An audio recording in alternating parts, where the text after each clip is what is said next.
Bom dia a todos, sejam bem-vindos à videoconferência da CMA, Companhia Mineira de Açúcar e Álcool, durante a qual serão comentados os resultados do terceiro trimestre da safra 2025-2026, 3T26.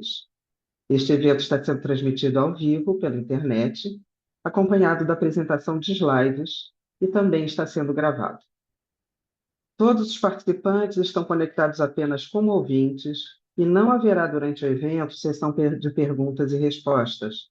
Caso queiram fazer uma pergunta ou esclarecer qualquer dúvida, por favor, entre em contato com a área de RI da companhia, enviando um e-mail para ri@cmaa.ind.br. Antes de prosseguir, eu gostaria de esclarecer que eventuais declarações que possam ser feitas durante esta apresentação, relativas às perspectivas dos negócios da companhia, bem como projeções, metas operacionais e financeiras relativas ao seu potencial de crescimento, constituem-se previsões baseadas nas expectativas da administração. Essas expectativas são altamente dependentes das condições do mercado, assim como do desempenho econômico geral do país e dos mercados internacionais. Portanto, estão sujeitas a mudanças. Conosco hoje em Uberlândia, na sede da CMAA, estão os senhores Jefferson de Gaspari, CFO, Marcelo Boschetti, diretor comercial, e Geraldo Magela, gerente administrativo. Para dar início a esse webcast, eu passo agora a palavra para o Jefferson. Jefferson, pode iniciar. Meu bom dia a todos que nos assistem, aqui diretamente da sede do Centro Administrativo da CMA, Companhia Mineira de Açúcar e Álcool, no município de Uberlândia, representando nossas três unidades industriais, Usina Vale do Tijuco, em Uberaba, Usina Vale do Pontal, em Limeira do Oeste, e Usina Canápolis, no município de Canápolis. Estamos aqui dando as boas-vindas a todos, sempre como fazemos com todos os nossos amigos e visitantes, pão de queijo e broa mineiro, representando nossa região do Triângulo Mineiro, e o suco de laranja, representando o nosso principal acionista, a JF Citrus. Quero também dar aqui as boas-vindas ao Geraldo Magela. Bom dia, Geraldo. Bom dia, Jefferson. Bom dia a todos. Obrigado mais uma vez pelo convite. Geraldo representando toda a área de ESG e relações institucionais da companhia. E também dou as boas-vindas e o bom dia ao Marcelo Boschetti. Bom dia, Marcelo. Bom dia a todos. Prazer estar com todos vocês aqui novamente. Obrigado, Jefferson. Bom dia. Marcelo representando a diretoria comercial da companhia, responsável por toda a comercialização de açúcar, etanol, energia do grupo CMA. Nós vamos passar primeiramente aqui a apresentar os destaques desse período findo em 31/12 de 2025, terceiro trimestre da safra 25/26, quando a gente já tem, então, o período de colheita de cana concluído. Nossa colheita de cana esse ano terminou mais cedo do que o previsto, em função das condições climáticas que ao longo desses trimestres anteriores nós tivemos a oportunidade de compartilhar, mas então trazemos aqui esses resultados acumulados dos primeiros 9 meses de safra. A gente teve uma moagem inferior em relação ao ano passado de 10%. Nós acumulamos 8.267.000 toneladas de cana. Esse número representou uma queda de quase 2%, 1,7% na produção de açúcar, totalizando 682 mil toneladas, e 27% em relação ao ano passado na produção de etanol, representando 265 mil metros cúbicos. Isso, basicamente, a produção de açúcar e etanol em função do volume menor de cana processada. Tivemos, então, nesse mesmo período, em comparação ao ano passado, uma receita 13% menor, uma receita líquida, totalizando 2.115 milhões, e reduzimos as nossas despesas operacionais em 5%, totalizando 209. Com isso, temos uma queda no EBITDA nesse período de 10%, totalizando 1.045 milhões de reais. Esses são os principais números que a gente vai discorrer ao longo dessa apresentação, entrando mais em detalhes, falando um pouco mais sobre cada aspecto deles, detalhando o máximo possível para que todos possam compreender.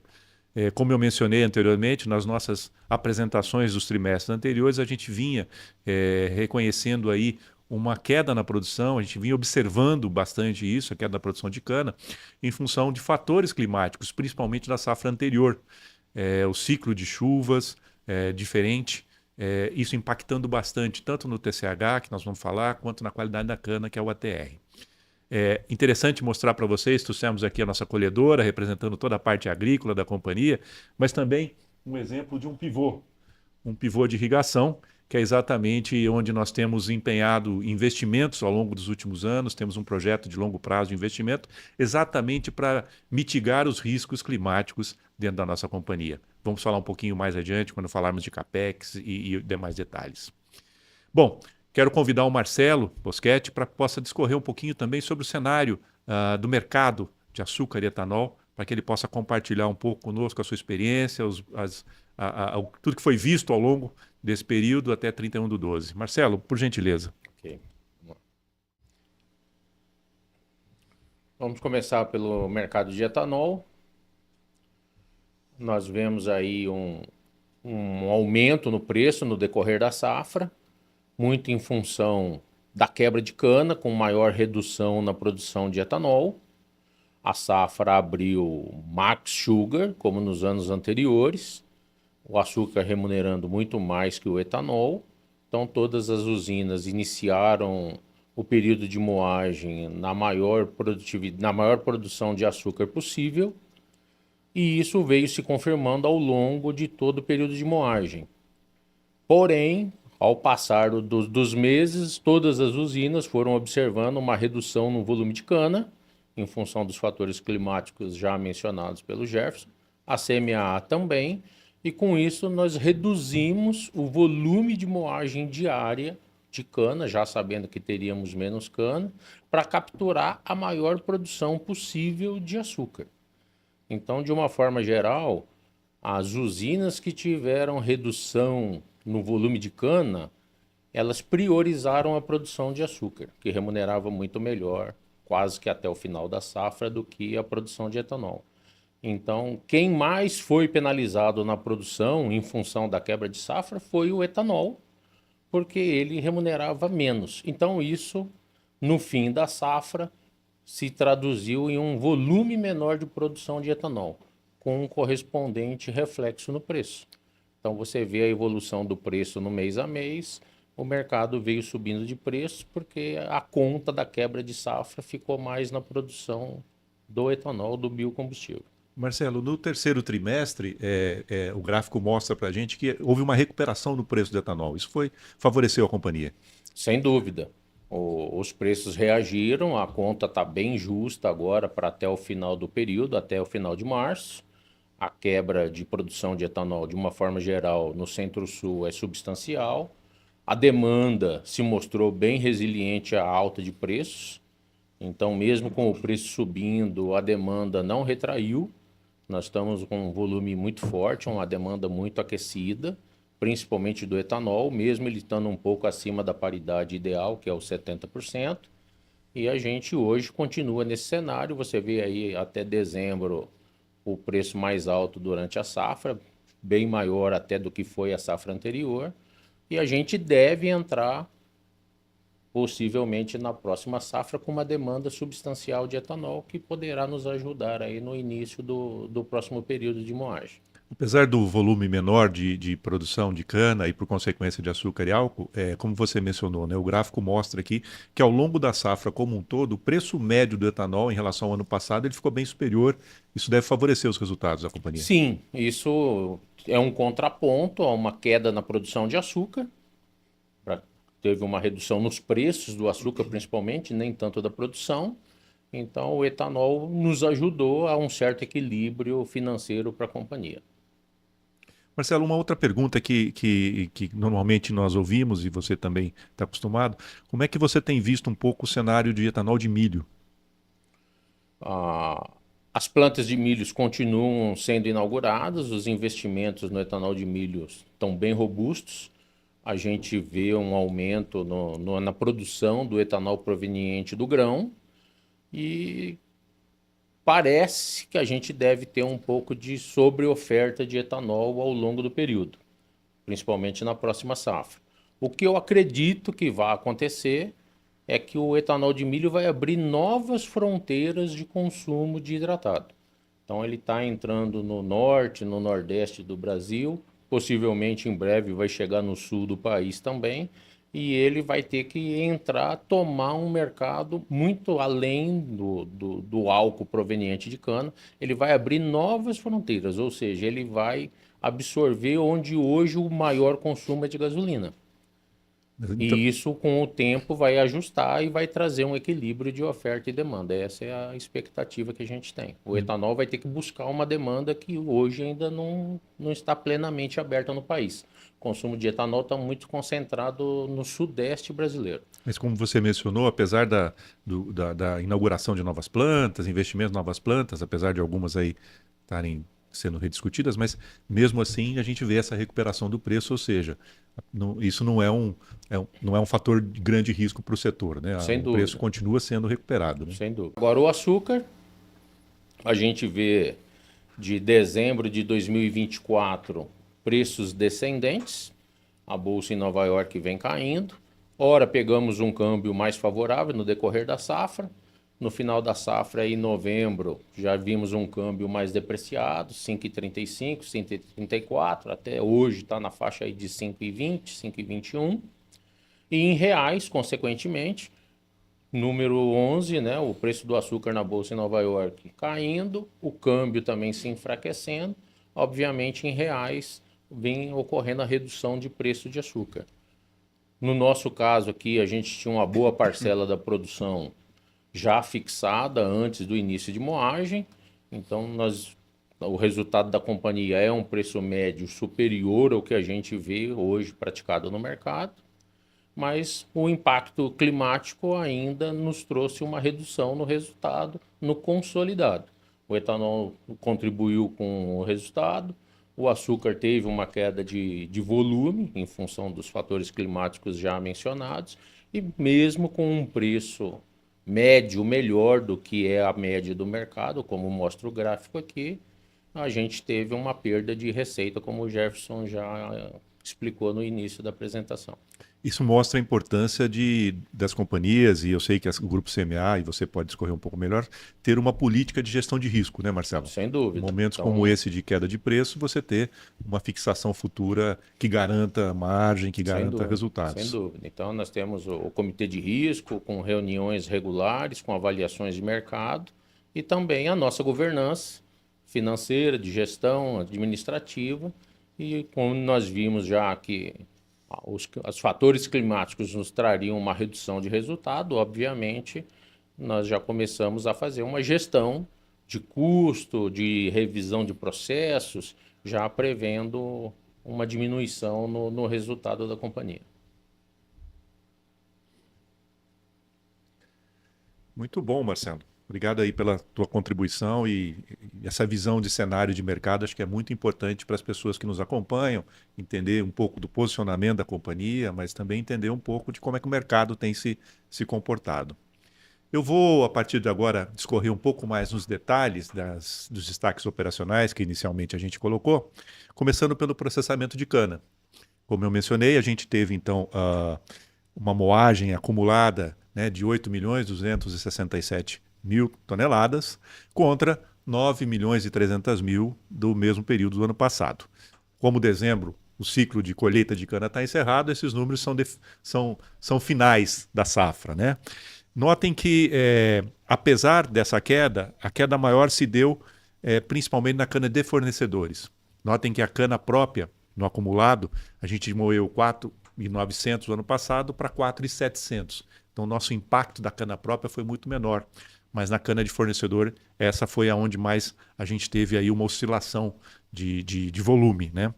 E o maior impacto também foi na nossa unidade Vale do Tijuco, aqui em Uberaba, que foi a que mais sentiu os fatores climáticos.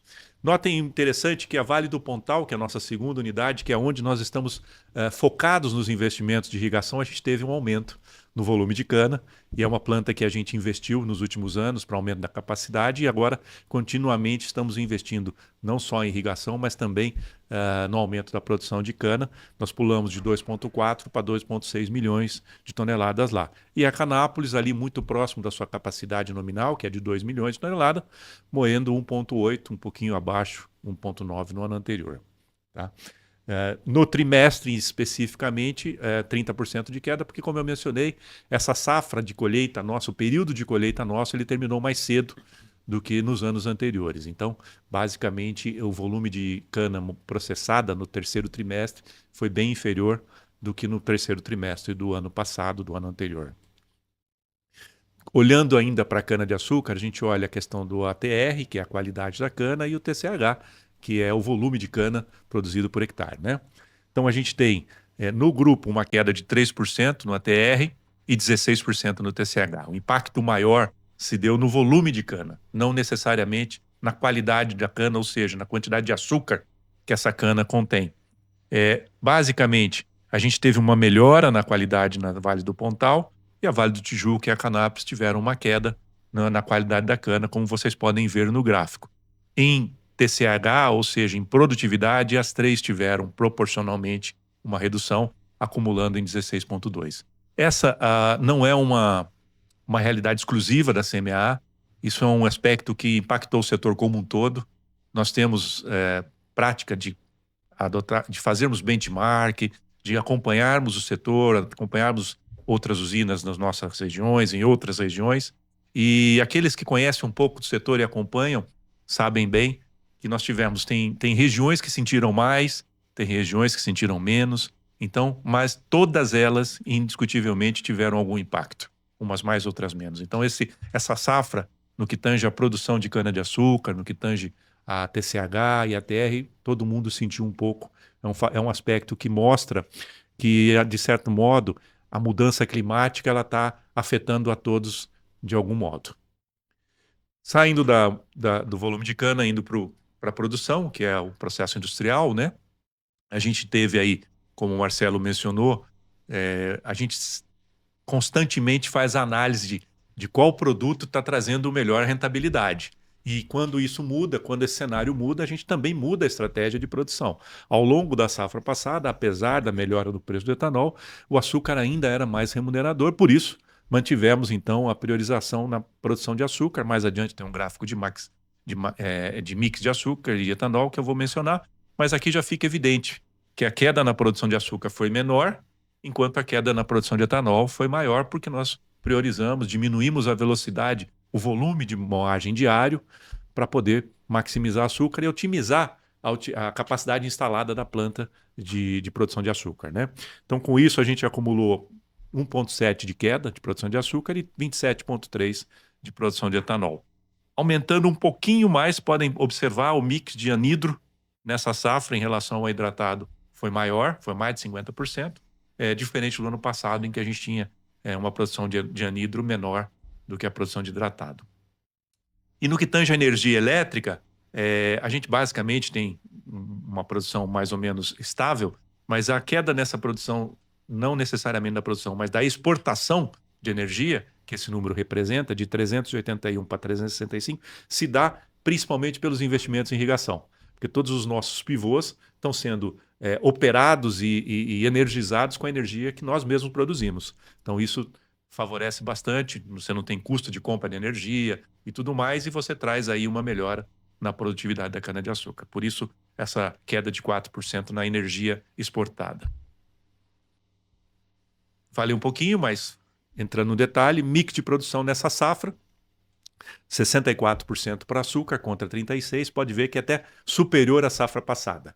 Basicamente por quê? Porque o volume menor de cana nos proporciona você utilizar melhor a fábrica de açúcar e ter mais produção nesse caso. Então, aumentamos o mix de açúcar nessa moagem, nesses 9 meses aí, e também no último trimestre, também maior do que o ano passado. Perfeito, saímos aqui dos aspectos de produção, aspectos quantitativos, e vamos falar dos aspectos financeiros, né, dos monetários aí. Nos destaques operacionais eu havia mencionado a receita líquida.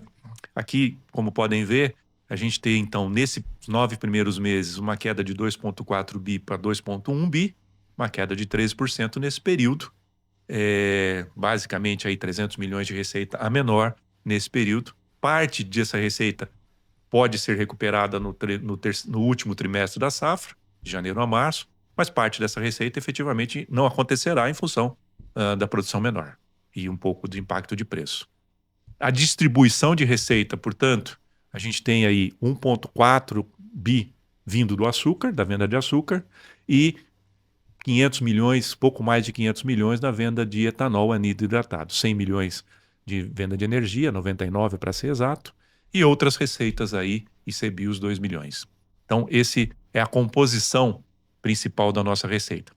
Existem mais detalhes de informações, de números, que depois, posteriormente à nossa apresentação, vocês terão acesso ao nosso site com os releases, onde tem todos os detalhes. Aqui a gente está passando muito rapidamente, mas os pontos principais para dar uma visão e compartilhar um pouco dos detalhes sobre isso, mas os números na vírgula estarão lá disponíveis no nosso site, lá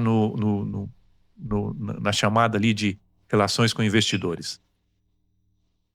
Seguindo aqui, nosso EBITDA e a margem EBITDA, então, naturalmente, a queda da receita, parte disso se recupera nos custos, parte disso não, custos fixos acabam tendo um menor efeito de redução, então a gente tem, por consequência, uma queda também no nosso EBITDA. Nosso EBITDA nos 9 meses do ano passado, que era de 1 bi 172, nesse período 1 bi 0,46, uma queda de 10%. Mas a nossa margem EBITDA melhorou um pouco. Nós saímos de 48,1 para 49,4. Então, a gente mantém a margem. É que efetivamente, como você tem parte a queda da receita, ela gera uma queda do EBITDA também na mesma proporção ou em proporções equivalentes. Quando a gente olha para o lucro no período, né, o lucro ou prejuízo acumulado, nesse período dos 9 meses, a gente tem aqui, nos 9 primeiros meses, um prejuízo de 75 milhões contra um lucro de 116 no ano passado. Existe um fator aqui que é fundamental, e sempre que eu tenho oportunidade de conversar com pessoas que são do setor ou que não são do setor, ou com os colegas investidores de banco, analistas de crédito, eu faço questão de mencionar. Existe um fator dentro do resultado da companhia, dentro do P&L, né, do DRE, que não tem efeito caixa. É chamado o IFRS 16. É uma regra contábil, uma norma contábil que requer que eu reconheça lucros ou perdas, ganhos ou perdas, sobre uma projeção futura do meu ativo biológico. Então, trazendo isso a valor presente. Se eu tenho variação na taxa de juros, se eu tenho variação no preço estimado da cana-de-açúcar, por consequência com secana, ainda que eu tenha a mesma área, a mesma produtividade, os mesmos custos, isso tem algum impacto. Então, dos 75 milhões que a gente tem aqui, uma parte extremamente relevante desse valor advém do IFRS 16, que é uma regra contábil que não tem efeito caixa na companhia, portanto, isso não é um prejuízo financeiro, é apenas um prejuízo contábil.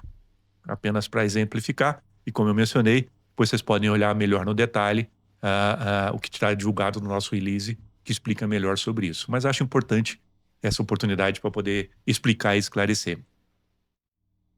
Outro fator importante, eu mencionei os investimentos em irrigação, que a companhia vem fazendo, um projeto de longo prazo. A gente tem aí aproximadamente 2.000 hectares por ano investidos. E aqui a gente mostra que, apesar da queda da produção, da queda da receita, a companhia mantém a sua estratégia de longo prazo. Então, como vocês podem ver, o CAPEX investido nos 9 meses de 26, ele foi de 547 milhões, foco equipamentos industriais decorrentes dos investimentos feitos no passado, aumento de produção, da capacidade de produção da Vale do Pontal, aumento da fábrica de açúcar na Vale do Tijuco, os investimentos que foram feitos e que parte deles ainda caíram nessa safra, nos trimestres anteriores a gente mencionou, a parte de equipamentos agrícolas, substituição de frota, de colhedoras como essa que a gente tem aqui, de tratores, isso todos os anos a gente tem para manter a frota atualizada, para você manter a produtividade no campo, né? A gente tem o investimento em estradas, o Geraldo acho que mais ao final vai falar um pouquinho sobre isso. A companhia ela tem investimentos constantes na infraestrutura da região, além das estradas que a gente utiliza, e principalmente nossos investimentos na formação do canavial. Então, quando a gente olha em equipamentos agrícolas, nós estamos falando de irrigação e máquinas, Quando a gente fala em formação do canavial, nós estamos falando em plantio de renovação, plantio de expansão, compra de soqueira e o próprio IFRS 16 que eu mencionei. Então, notem que os nossos investimentos têm se mantido, a companhia tem sido resiliente, né? Apesar dos desafios que o mercado tem imposto, taxa de juros, etc., mas tem sido resiliente essa nossa estrutura. E um fator que nessa safra especificamente ele está pesando um pouco mais, que é o fator que é o custo da manutenção de entre safra. O que acontece nesse aspecto? Como a nossa safra colheita terminou mais cedo, tudo que vem depois ele é atribuído ou contabilizado como uma conta de manutenção de entre safra. Então, se no ano passado eu terminei a safra em dezembro, eu tenho apenas um mês de manutenção de entre safra. Esse ano, como eu terminei em outubro e novembro, eu tenho 1 mês e meio, 2 meses e meio de manutenção de entre safra. Então é como uma espécie de custo fixo, que ao invés de ir para o CPV, de custo de produção, ele vai para a conta de manutenção de entre safra para ser amortizado na safra seguinte. Então não é que eu estou aumentando os custos de manutenção de entre safra, mas sim, como o período aumentou, parte daquilo que seria custo de produção é tratado como manutenção de entre safra. Também é mais um esclarecimento contábil. Nosso negócio ele tem várias características, vários aspectos que é muito bonito, é muito gostoso de se conhecer, e quanto mais vocês quiserem conhecer, a gente está aqui à disposição. A gente aproveita essa oportunidade sempre para poder compartilhar e dar um pouquinho de aula também aí para ensinar as pessoas. Só para contribuir um pouco com o que o Jefferson mencionou, nos anos anteriores que o comitê tomou a decisão de fazer um investimento no aumento do mix, nós fizemos a lição de casa e alongamos o nosso hedge em contrapartida a esse investimento.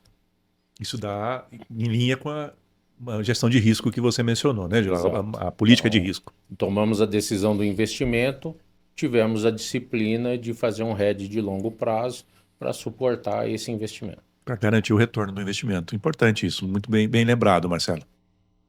Continuando aqui, pessoal, um outro aspecto extremamente importante, como vocês sabem, e a maioria de vocês sabem, o setor agrícola, de uma maneira geral, mas especificamente o de cana-de-açúcar, é um setor de capital intensivo. É um setor que tem muito capex, como vocês viram, né? Mais de 500 milhões de capex todos os anos. E, portanto, um setor que trabalha com uma alavancagem razoável. Mas outro aspecto fundamental da nossa política de risco da companhia é analisarmos todo o nosso fluxo e sempre tratarmos os investimentos com financiamentos de longo prazo. Então, linhas de longo prazo são fundamentais. Ter na companhia um nível de endividamento de longo prazo é fundamental. Porque momentos como esse que a gente vive de mercado de preços mais baixos, você tem o tempo necessário para fazer os movimentos e ajustes que são possíveis e importantes para você garantir a continuidade do seu negócio. Então, eu mostro aqui para vocês um gráfico que nos dá bastante alegria de saber, e é graças principalmente aos investidores que acreditam na companhia, sejam os bancos, pessoas físicas, né, que acreditam e confiam na nossa gestão, que a gente tem aqui em 31/12, notem que da nossa dívida total, 7% é de curto prazo, 93% está no longo prazo. Então, isso nos permite o tempo necessário para fazermos os ajustes que são devidos. A nossa dívida, naturalmente, aumentou pela queda da receita e pelos investimentos que foram feitos.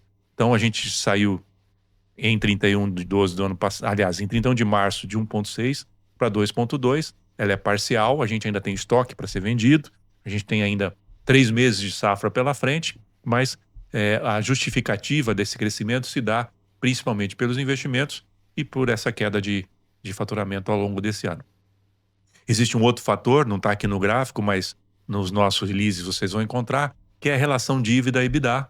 Então, apesar desse número ter crescido, a nossa relação dívida-EBITDA ainda é bastante adequada e dentro de uma razoabilidade das melhores empresas do setor, o que dá uma estabilidade para o nosso negócio.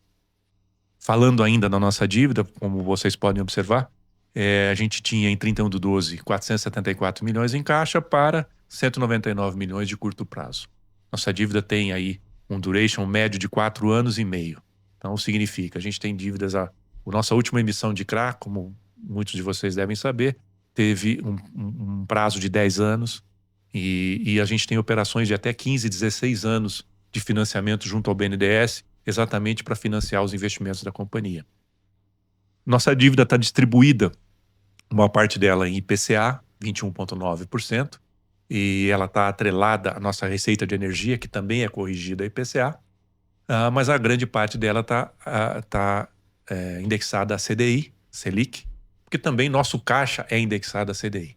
Então a companhia tem adotado como prática dentro da política de risco manter um nível de caixa razoável e mantendo isso para ter um colchão de estabilidade para suportar qualquer fator alheio e externo que possa afetá-lo. O nosso nível de endividamento, como eu mencionei, está adequado.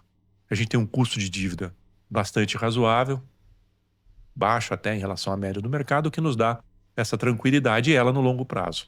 Então, essa gestão, de uma maneira geral, financeira da companhia tem sido evoluído ao longo dos anos, atingindo um patamar que nos dá um certo conforto.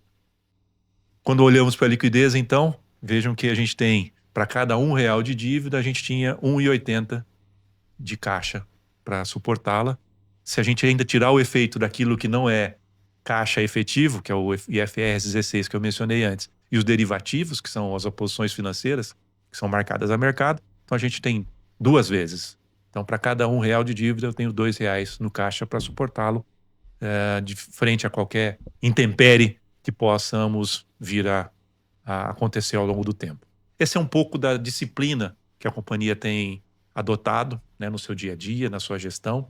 E como o Marcelo falou, estamos aqui passando por um período, em 31/12, a gente já vinha sentindo, e isso tem permanecido, num ciclo de commodities, especificamente do açúcar mais baixo, o etanol um pouco melhor, mas de uma maneira geral, os preços de mercado, principalmente do açúcar, mais baixos. E a gente tem feito a lição de casa, a companhia sempre fez e continuará fazendo, empenhando seus esforços, sua dedicação para redução de custo, trabalho enxuto, otimizando processos, sem perder qualidade, sem perder tudo aquilo que foi conquistado ao longo dos anos, que é essa disciplina. E a gestão de risco da companhia, que envolve comercial, financeiro e principalmente a participação dos nossos acionistas, tem sido fundamental. Isso, aliado a todo o compliance da companhia, dá aí a tranquilidade para os investidores que confiam na gente. E aproveito aqui para convidar então o Geraldo a falar um pouquinho sobre ESG e compartilhar com as pessoas que nos assistem. Muito obrigado, Jefferson. Bom dia a todos novamente. Eu gosto sempre de relembrar aqui que esse canal de comunicação tem sido importante para a CMA expor suas iniciativas, suas ações de sustentabilidade e ESG. Então, aqui sempre quem já nos assiste nas edições anteriores, a gente apresenta uma atualização dos compromissos que nós firmamos, que a CMA firmou em relação à política de sustentabilidade. Então, a gente traz aqui nesse terceiro trimestre algumas ações, iniciativas, e esse pilar desenvolvimento e relacionamento, engajamento da comunidade local tem sido um compromisso importante, que independentemente aí do cenário, né, do cenário atual, a gente continua nos nossos trabalhos nas comunidades locais, porque a gente entende que são parte importante do nosso negócio. A aproximação das comunidades locais é um ponto que o nosso interesse não é simplesmente ter uma política da boa vizinhança, mas também é com foco na qualificação profissional, para trazer também essas pessoas, né, e formar esse ciclo virtuoso e trazer essas pessoas, então, para trabalhar também conosco nas unidades. Então, vou pontuar aqui algumas iniciativas que a gente tem feito, que a gente fez lá de outubro a dezembro do ano passado. A Escola Verde, essa é uma iniciativa extremamente importante, porque a gente leva esse conceito para as escolas, trabalhando o conceito de sustentabilidade.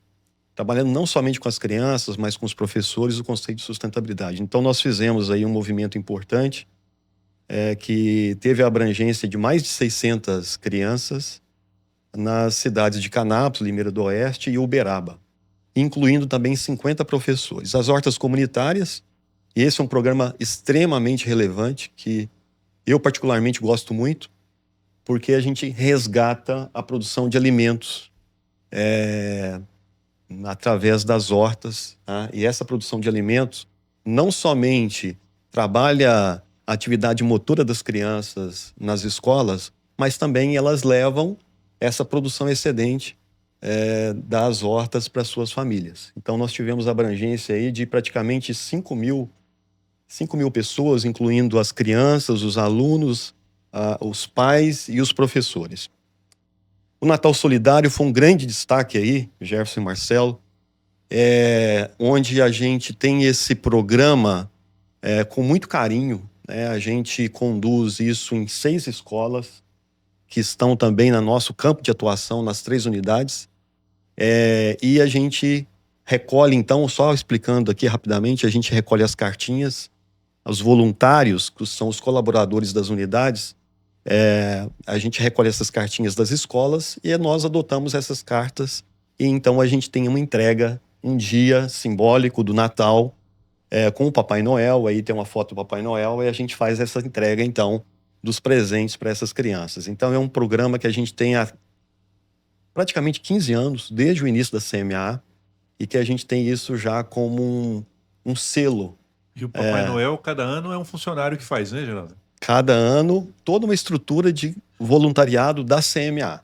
Toda a estrutura que nós preparamos da CMA. Então, é um programa aqui muito bacana, onde a gente tem a chance de mudar ou melhorar o cenário de Natal de muitas famílias. Vocês podem imaginar que essas escolas estão na zona rural, né? Carecem de alguns recursos, de algum apoio. Então, a gente consegue fazer o Natal dessas crianças um Natal melhor. E aí, com todos esses programas sociais que a gente fez, então, durante esse trimestre, a gente sempre gosta de trazer aqui que a gente teve um impacto em 600 mil pessoas, 6 mil pessoas. Como o Jefferson falou anteriormente, nesse pilar também de desenvolvimento e relacionamento com as comunidades rurais, nós temos esta iniciativa de, através dos recursos que nós temos, através das políticas de público-privadas, ou parcerias com o poder público, de melhoria da infraestrutura das regiões onde nós atuamos. Então, estou trazendo aqui que nós tivemos uma evolução importante nessa etapa da pavimentação da unidade de Canápolis. Nós tivemos um investimento aí de 10 milhões, né, nessa parceria público-privada, e esse acesso à usina, que também ela faz uma integração ao acesso da cidade de Canápolis, ela está com 95% concluída, tá? Faltando somente ali a pavimentação, está praticamente toda concluída, faltando ali somente uns acessórios de sinalização horizontal e vertical. Então, essas parcerias público-privadas, elas têm um caráter de atendimento ao escoamento de produção e de melhoria logística das nossas operações, mas também tem um impacto muito positivo na mobilidade das pessoas que vivem nessas regiões, né? Então, hoje, a gente tem o orgulho de falar que nós temos todas as nossas unidades pavimentadas de acesso. Isso facilita o aspecto de escoamento de produção, no que tange também as questões comerciais, de escoamento do açúcar, principalmente, né, Marcelo? Sem dúvida. Que isso é um ponto importante aí no transporte de açúcar. Geraldo, isso favorece muito também o transporte, a segurança do transporte dos nossos funcionários, né? Que vão trabalhar todos os dias, das pessoas que moram ali próximo. Eu me lembro que Limeira do Oeste, por exemplo, tem uma escola no meio do caminho. Muito bem lembrado, muito bem lembrado. Nós tivemos uma pavimentação de 30 quilômetros na unidade de Limeira do Oeste, que eu trouxe, inclusive, aqui em edições anteriores, e que, ao longo desse trecho, nós temos, se não me engano, 4 comunidades rurais, inclusive uma escola. Então, é muito gratificante para nós, Jefferson, ver hoje na verdade, uma estrada pavimentada, passando na frente da escola, inclusive o estacionamento e o ginásio de esportes, então, ali com a facilidade de acesso para essas crianças. Isso é uma realidade aí que nos traz uma gratidão muito grande por tudo essas ações que são realizadas. Eu também gosto de trazer aqui também esse pilar de saúde e segurança. A CMA, há 5 anos atrás, ela assumiu um compromisso do zero acidente, de, enfim, implementar um programa de gestão onde se garanta, através dos controles e de formação de uma cultura de segurança que nos traga o zero acidente. E desses 5 anos, 4 anos, 5 anos, a gente tem experimentado aqui resultados importantes nessa formação de cultura do zero acidente. Inclusive, tivemos agora, recentemente, uma das nossas unidades que comemorou, então, inclusive aqui, se eu não me engano, 3 anos aqui sem acidentes, com afastamento, provando que o zero acidente é possível, e nós vamos continuar até 2027, que é a evolução do programa, com a implementação desse modelo de gestão em todas as unidades. Eu só trouxe aqui que nesta fase do 3º trimestre a gente implementou alguns grupos de trabalho importantes, então, incluindo 170 atividades que compõem o desenvolvimento desse modelo de gestão. Sobre certificações, por fim, no 3º trimestre, nós tivemos aí a geração de mais de 49 mil CBIOS, e eu gosto de fazer uma relação, lembrar sempre para as pessoas que isso significa, então, a redução aí de mais de 49 mil toneladas de CO2 que deixou de ser emitida para a atmosfera. E só para a gente ter um entendimento e um parâmetro, isso significa aí que é como se a gente tivesse deixado de circular mais de 40 mil veículos movidos a combustíveis fósseis. Então, é um resultado importante. A gente, nessa continuidade, não só no RenovaBio, né, Marcelo? Mas a gente tem estudado também avançar e evoluir para programas de crédito de carbono, que inclusive o nosso negócio tem todo um apelo de energia limpa, e nós queremos cada vez mais capturar e empoderar o negócio nesse sentido. A Bonsucro, é importante frisar que nós temos a certificação nas 3 unidades, e nós tivemos então a manutenção da certificação na versão 5.2, que já contempla a questão de sustentabilidade, os atendimento aos requisitos de sustentabilidade, e a recertificação na unidade Canápolis. Então, importante aqui também a gente continuar evoluindo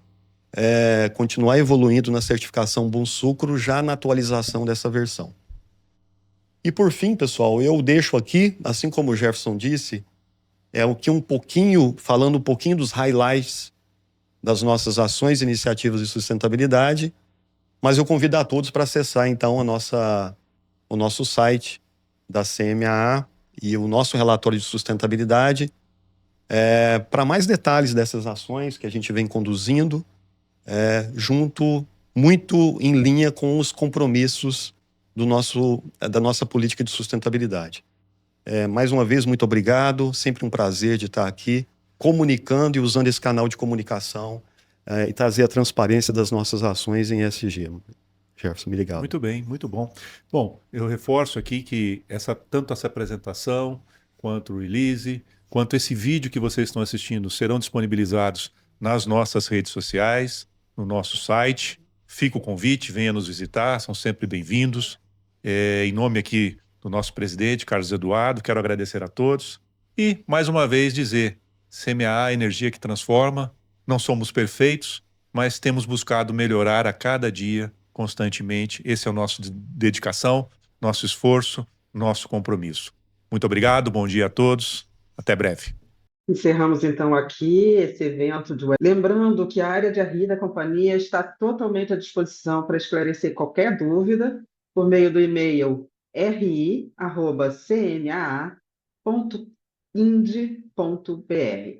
Agradecemos, então, a sua participação. Tenham todos um bom dia.